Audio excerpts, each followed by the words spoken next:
د مدرسې قاري چې د خپل شاګرد یې رانیولی دی، ورسره یې بد کار کړی، ناروا کار یې ورسره کړی دی. دغه قاري چې کوم دی د ده تصویر هم تاسو په سکرین باندې وینئ. ویډیو یې هم شته، ویډیو به هم تاسو سره شریکوو. دا یقینا چې یو ډېره عجیبه واقعه مخې ته راغلې ده. نو تاسو که ویډیو کتل غواړئ موږ سره تر اخره پاتې شئ.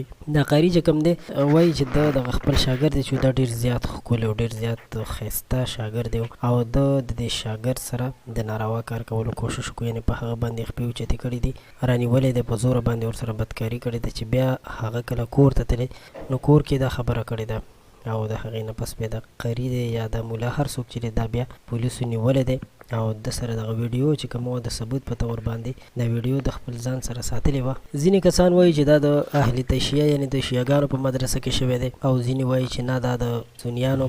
دوستانو دا د هر چا په مدرسه کې یا هر ځای کې چې شوی وي خو دا کار ټیک نه دی. د دې کار موږ په کلکو ټکو کې غندنه کوو، بلکې د غندنې نه علاوه د حکومت نه غوښتنه کوو چې دا کسان ونیسي، یعنې دا کس چې کوم دی دا ونیسي، دته سخته سزا ورکړي. دا ویډیو په ټولنیزو رسنیو باندې ډېره زیاته وایرل ده، ډېره زیاته شیر کېږي. نو موږ غوښتل چې تاسو سره شریک یې کړو، په دې وجه باندې تاسو سره دغه ویډیو شریکوو. نو که کوم کسان غواړي چې دغه ویډیو په خپلو سترګو وګوري موږ ته ضرور لاندې کمنټ وکړئ، تاسو ته به یې په مسنجر کې درولېږو.